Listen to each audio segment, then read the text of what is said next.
Hello, everyone. I'm Sam Eckmann of Gold Derby, and I'm very excited to sit here with Jac Schaeffer, head writer, executive producer of WandaVision, responsible for bringing us into Westview this year. And Jac, Marvel has this obviously massive connected universe of movies and now series, and they all sort of lead into one another and set up other projects.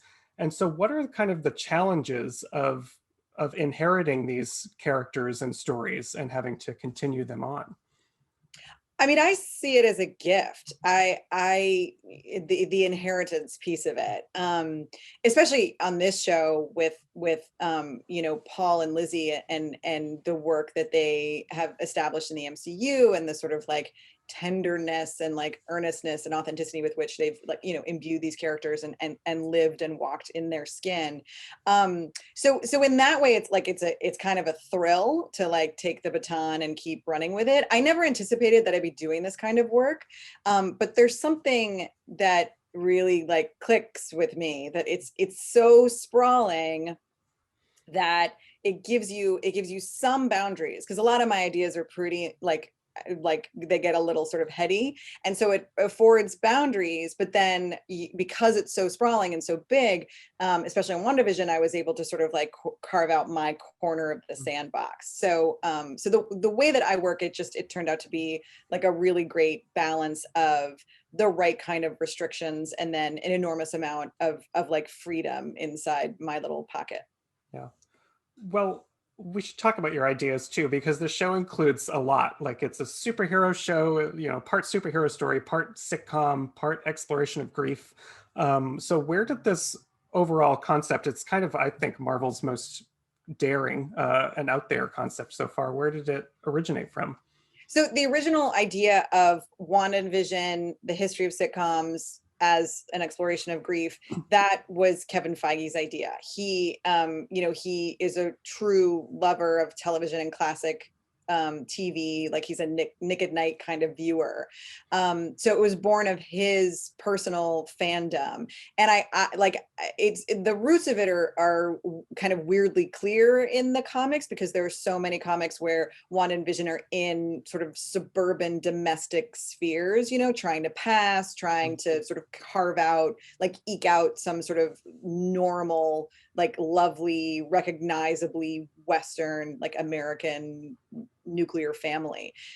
So all those themes really worked out. I think that when I joined the project, when I was lucky enough to pitch on it and I won the job, what I brought was a shape to that, a structure to that, the sort of like, how do we do this? How do we make sure it's not a gimmick? My intention was for it to never be parody, which, when Matt Shakman came on board, he agreed. The idea of we have to sort of always believe them in whatever sort of mode or world they're in, that the show sort of like hung on that. For me, in my work prior to Marvel, like I've always been interested in like a wackadoo idea that is a lens through which to examine issues, usually issues having to do with women. Like it's usually about, for me in my work, like the female experience.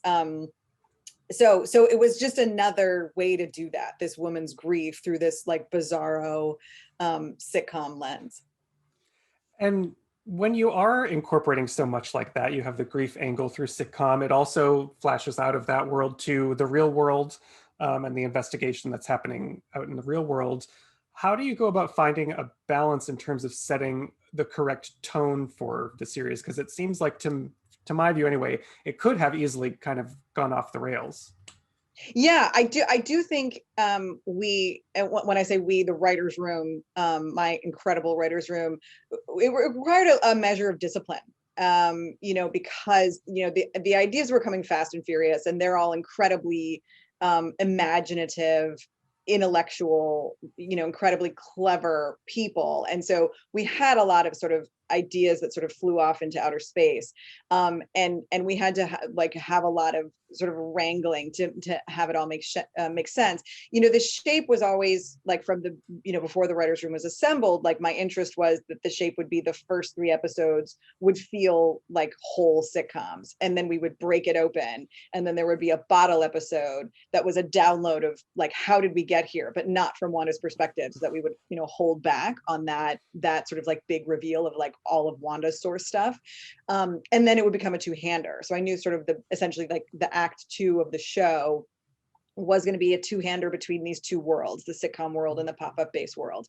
Wrangling all of that, like having it like on the page, we used the screenplay structure to like convey when we were in which mode, and that is very much about tone. I think tone is the most challenging and the most rewarding piece of creating content, and this one certainly we were walking the razor's edge, and I just it was all baked in. Like it was very clear reading the pages, when we're in the pop-up base, we're in the real world, and it should feel like a Marvel movie. And then when we're in the sitcom world, it feels like a sitcom world until there's a moment where we step out, until she sees, and then the format shifts. Like when she sees Vision with his head crushed in, that's not in sitcom structure. That's not all caps. And it's not double space. Like that goes into regular traditional like cinematic style. So it was a lot of communication. And then of course when department heads came on, like it was a lot of everybody making sure they were on the same page at all times. Wow. And you mentioned sort of the comic book stories they had of trying to be a nuclear family before, and there's clearly elements that are drawn from the comics like that. Her kids, even Sparky is in one of the comic runs. So what is sort of the push and pull of grabbing stuff pre-existing from comic book land versus telling original stories and ideas? Is there like pressure to do either one of those? No, there isn't actually. You mean like inside the Marvel world, like sort of their approach? Is that? Yeah. Yeah. No, it's like the comics are like a glorious jumping off point. Obviously anybody who works at Marvel has an enormous amount of respect for the comics and love for them. I was not a comic reader, so I sort of came to them late, and I on this project I very much relied on my producer Mary Lavanos to be the sort of comic whisperer to me, because I didn't read very much of them, but we would sort of like go down a path and she would say, hey, it's like this, or she would like text me a cell to like be like, it's like this kind of thing. And sometimes I'd be like, oh, I get it. And sometimes I'd be like, that's Greek to me. I need you to explain it to my face. So it's just a way to sort of to ignite ideas. And then occasionally there are moments where there's a desire to pull something directly from the comics, like in the goodbye scene between Wanda and Vision, in the finale, like in their living room. Paul really loved the idea. There's that cell of Vision that's like even a synthezoid can cry, with the single tear, and he thought that would like just be such a beautiful like visual moment, a callback to the comics, and I agreed, like, and Matt agreed, and it's really lovely in the show. But no, it's not sort of pressure, and it's weird because it does make me believe in like an actual multiverse, because there's stuff that like once the show was like in the can and airing, that fans would like bring to light as like things that were in the comics that I didn't know about, like Ship of Theseus from the finale in the comics. I mean, what are the odds? That just makes me feel totally crazy. We totally came up with that. It was meant to be. Okay, what's that? It was meant to be then. Oh my God, it was. I mean, that's a great way. That's a positive way of thinking about it. I mostly am like, am I living in my own hex? Because that is crazy. And one of the comic book characters who was inserted in a big reveal was Agatha Harkness, played by Kathryn Hahn, who became a huge fan favorite character from this show. How do you make sure that, she's obviously gets that amazing song, which topped the charts, but how do you make sure when you're crafting the story that it builds in the right way to make that have payoff in the end? Yeah, it was challenging, and I would say like that was a particular challenge for me, this being my first television show, to make sure like have this enough real estate for each character. Like the puzzle box pieces, that was hard, but like we were all over that. And like the tonal shifts, we were all over that. It was challenging, but like we had a sense. But like the thing that I would often sort of be like, oh man, we a little bit screwed that up is like, do we have enough real estate for each character service in each episode in a series, a limited series that is just like springing all over the place. So for her specifically, there were times when we had to be like, okay, we need more Agatha in this episode. Like, how do we dial this up in a way that doesn't feel like we're just plateaued the whole time? Like, how do we sort of like layer in like a few sort of like hints of who she really is? And then also once it was Catherine Hahn, it was like, all we want to do all day long was write for Catherine Hahn. But she was the perfect performer because you buy her as a nosy neighbor. Like you buy that Marvel was like, let's hire this lady as a nosy neighbor. And then you also buy, let's hire this lady as the witch villain. Like both of those things, you're like, yeah, I see that. Is it a relief that you can finally talk about all these things that were secrets? Oh my gosh. Now that's over. Yeah. I mean, like I'm not wearing any perspirant for this like whole interview because I don't have to just sweat through it worrying I'm going to spoil something. This is the gravy for sure. Yeah. Did you speaking of all that stuff, the fans, there was immense speculation and theorizing and posting online about every episode. I was one of the people who read all of it. Did you follow along with all those theories and everything? I did. I mean, I had never had an experience like this before where it was like every Thursday night was Christmas Eve and there was this like social media. I'm not on social media, so I was like fully creeping and like my writers were sweet and sort of helped me figure out how to do that. But like, the sort of like fervor of like the episode's going to drop, that's going to drop. And then I would go to bed because I'm old and I have children. And then I would wake up and like be like, what's everybody saying? What's going on?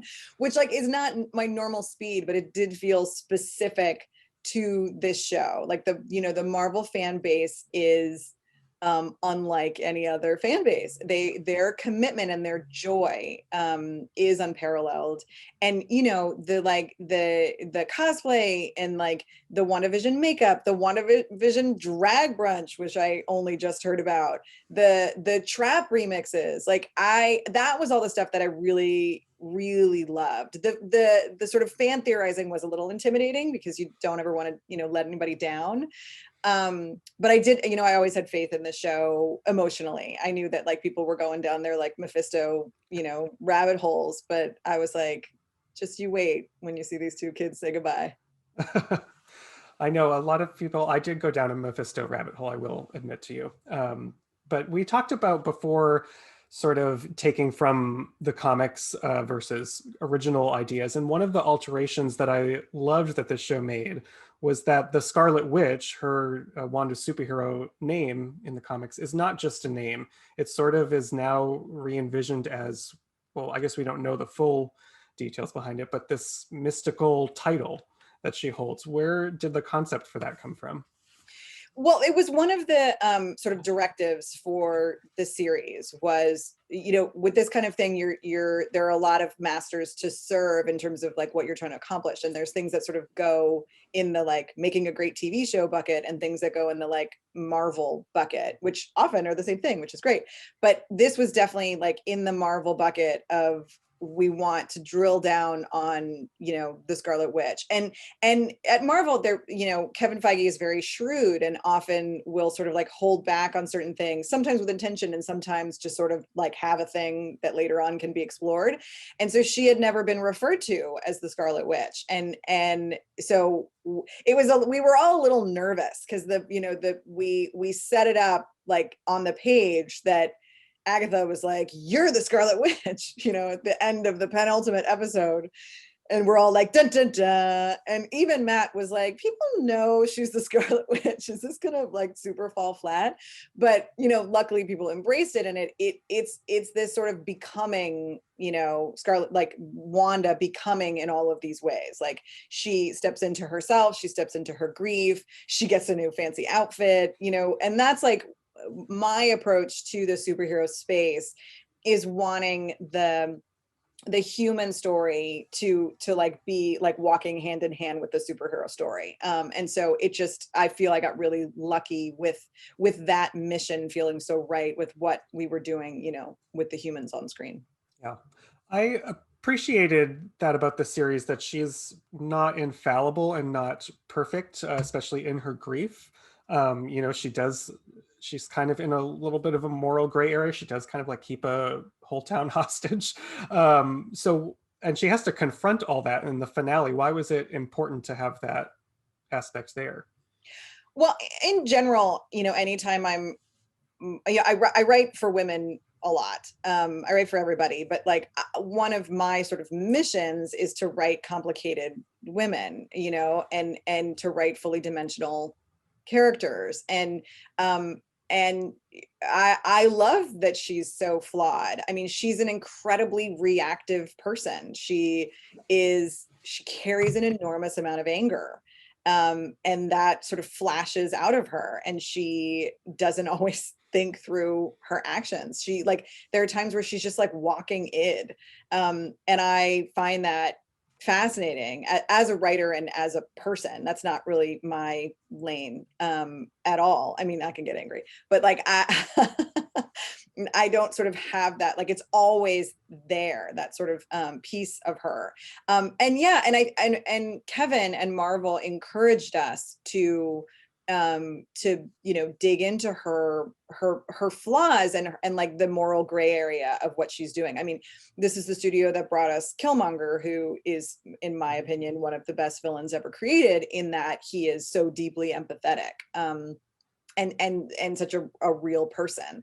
So so yeah, it was really important that and also the part of the design, you know, of the show is this like love story between these two people, the two main characters of the show, and we meet them in their very much newlywed bliss. And so where are you going to go from that? And they need to sort of diverge. And so the idea that Vision is the sort of the conscience of the scenario, and Wanda is the one that's sort of wrongdoing, that just gave us a lot of territory to play in. Yeah.